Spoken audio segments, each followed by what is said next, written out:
Honor of introducing the man who's going to introduce our guest of honor. Bert, Dr. Albert Hirsch.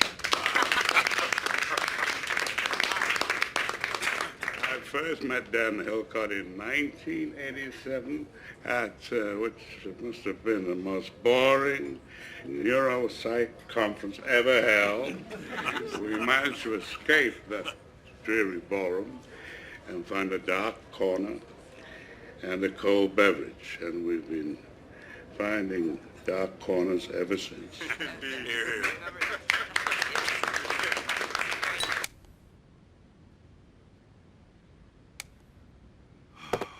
My God.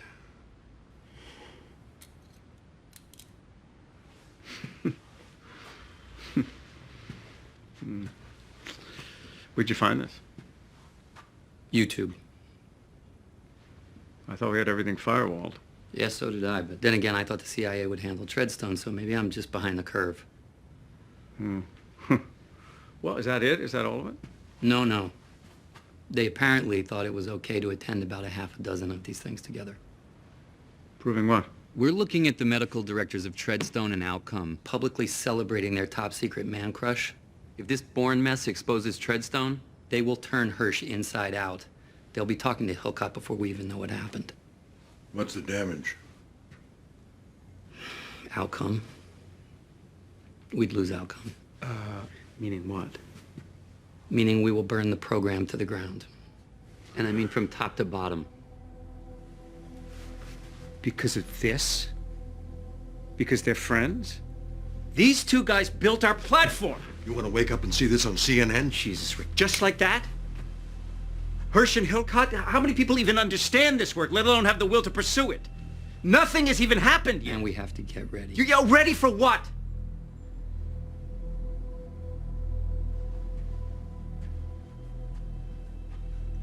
Ready for what? We don't lose it all. We've got the science. We'll keep the data. All of our JSOC liaisons seem to be safe. Got the beta programs tucked away. Take a pause and we'll rebuild it. I wish there was a better alternative, but...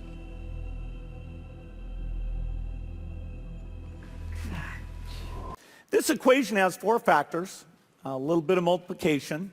So you've got a thing on the left, CO2, that you want to get to zero.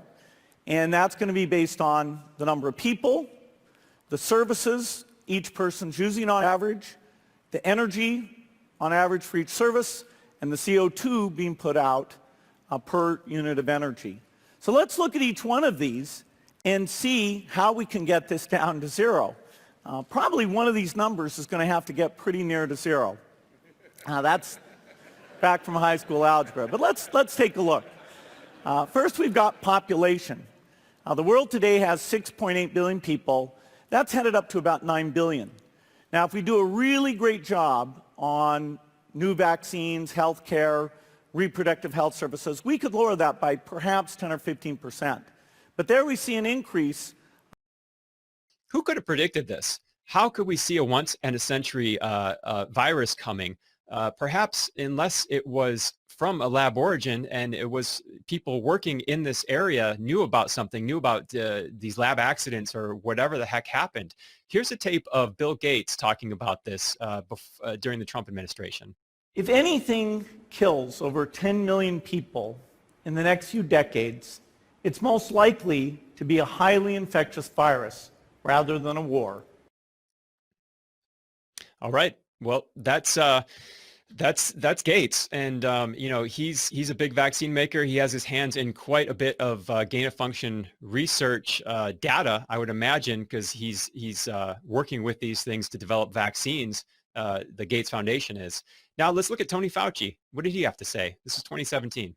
Today is the issue of pandemic preparedness, and if there's one message that I want to leave with you today based on my experience, and you'll see that in a moment, is that there is no question that there will be a challenge to the coming administration in the arena of infectious diseases, both chronic infectious diseases in the sense of already ongoing disease, and we have certainly a large burden of that, but also there will be a surprise outbreak. What did Fauci know? Why did he feel compelled to make that statement? Did he know anything, or was he just kind of shooting from the hip on that one?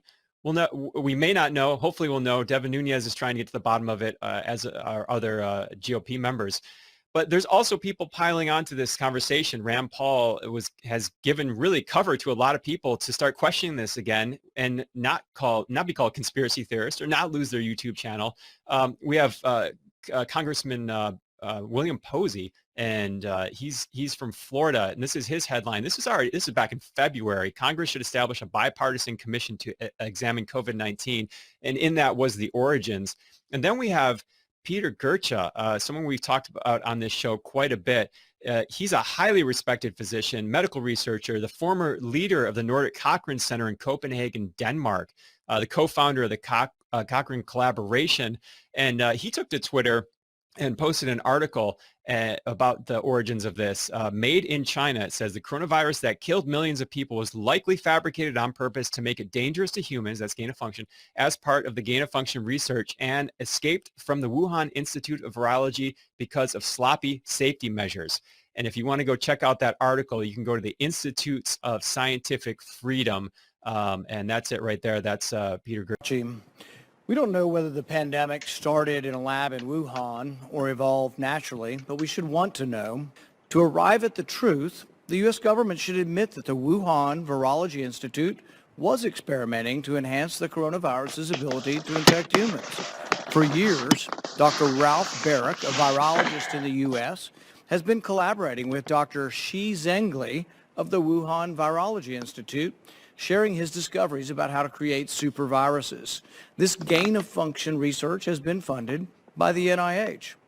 The NIH and NIAID categorically has not funded gain-of-function research to be conducted in the Wuhan Institute of Virology. You support it in the U.S. We have 11 labs doing it, and you have allowed it here. You're fooling with Mother Nature here. You're allowing superviruses to be created. Let me remind you, the man in charge of the CDC, the Centers for Disease Control and Prevention, during this entire pandemic had this to say when he was finally free to say it. I am of the point of view that I still think the most likely etiology of this pathogen in Wuhan was from a laboratory, escaped. Other people don't believe that. That's fine. Science will eventually figure it out. The evidence all shows that this is a man-made virus. I've shared with you even the patent, the international patent that Ralph Barick got for gain-of-function research on the spike protein that's paid for, that's it, by NIH. Barick and Shang Li and Peter Daezak admit to working together, and they got money from the Department of Defense and from National Institutes of Health, the National Institutes of Allergy and Infectious Diseases, and multiple government agencies, and the DOD even provided Peter Franz as an advisor for Daezak at EcoHealth to help them figure out what to do with this virus. Despite all of that evidence, there's nothing better than just simply looking at the patent that says we are modifying a spike protein. Coronaviruses are pretty good. I mean, you're a virologist, you know all this stuff, but you can manipulate them in the lab pretty easily. It's just spike protein drives a lot of what happens with the coronavirus, zoonotic risk. So you can get the sequence, you can build the protein, and we work with Ralph Barick at UNC to do this. Insert it into a backbone of another virus, and do some work in the labs. If you actually read the research and you go to the supplemental parts of it, they did more than that. They changed five nucleotides in addition to taking the spike protein of one virus and the backbone of another.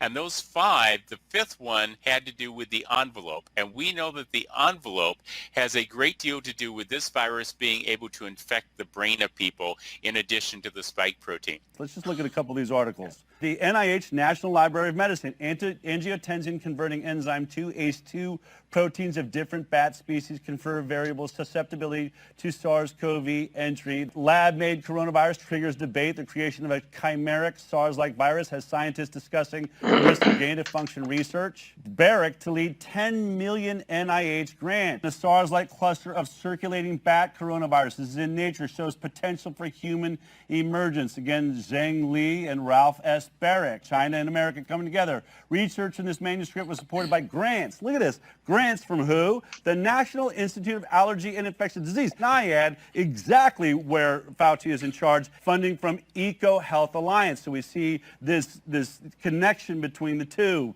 In 2015, they came out and they announced that they could produce a more virulent pathogenic virus that would produce a pandemic, and yet they were still allowed to move forward on that. We see Dr. Ralph Barick, or I don't know if he's a doctor, but Ralph Barick bragging about his talent to do this. Avete dato al virus una marcia in più, lo avete potenziato? The only gain of function that occurred in that virus is that we changed its antigenicity. And what that data tells you is that any vaccine or antibody that you'd made against the original virus from 2003 wasn't going to protect the public against this new virus if it should emerge in the future.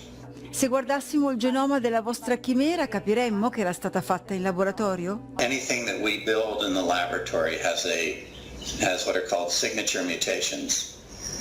It's like a little it's where you signed your name almost. It says, you put in these mutations and it says this was built from material in the Barick laboratory.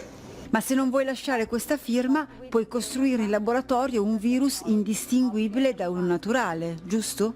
It is correct. You can do it without leaving a signature, yes. We're using any of the 3 or 4 different approaches for coronaviruses that were developed by different researchers. You can leave no trace that it was made in the laboratory. Notice the first thing he says. The only gain of function that changed was the antigenicity. That is gain of function. Right. The antigen is the spike protein. It really is outrageous. Anthony Fauci committed perjury. Right, for a reason. Let's remember, for a reason. He's not just up there making a mistake. He is deciding that my best path forward is to perjure myself and basically go with the denial defense, which we see basically from every mob boss that's ever been on trial. I have no idea. You have to understand. All the work at Outcome, all those tests, the burn rates, dosage panels, tissue stress, I mean, that is us tuning chemistry. We don't fabricate anything. That happens downstream. Wait, what's that mean downstream?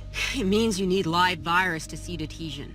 Cultures are highly reactive. You have to process on-site, and we would never do it here. Okay, on-site where? Where? Where we hold the virus? Yes! Yeah, well, we can't drive there. Where is it? Manila. The Philippines.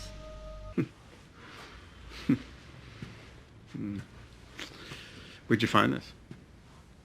YouTube. I thought we had everything firewalled. Yeah, so did I. But then again, I thought the CIA would handle Treadstone, so maybe I'm just behind the curve. Well, is that it? Is that all of it? No. They apparently thought it was okay to attend about a half a dozen of these things together. Proving what? We're looking at the medical directors of Treadstone and Outcome publicly celebrating their top secret man crush. If this Bourne mess exposes Treadstone, they will turn Hirsch inside out. They'll be talking to Hillcott before we even know what happened. What's the damage? Outcome. We'd lose Outcome. Meaning what? Meaning we will burn the program to the ground. And I mean from top to bottom. Because of this? Because they're friends? These two guys built our platform. You want to wake up and see this on CNN? Jesus, Rick, just like that? Hirsch and Hillcott, how many people even understand this work, let alone have the will to pursue it? Nothing has even happened yet. And we have to get ready. You're ready for what?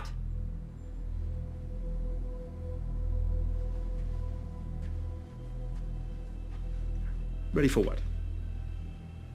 We don't lose it all. We've got the science. We'll keep the data. All of our JSOC liaisons seem to be safe. Got the beta programs tucked away. Take a pause and we'll rebuild it. I wish there was a better alternative, but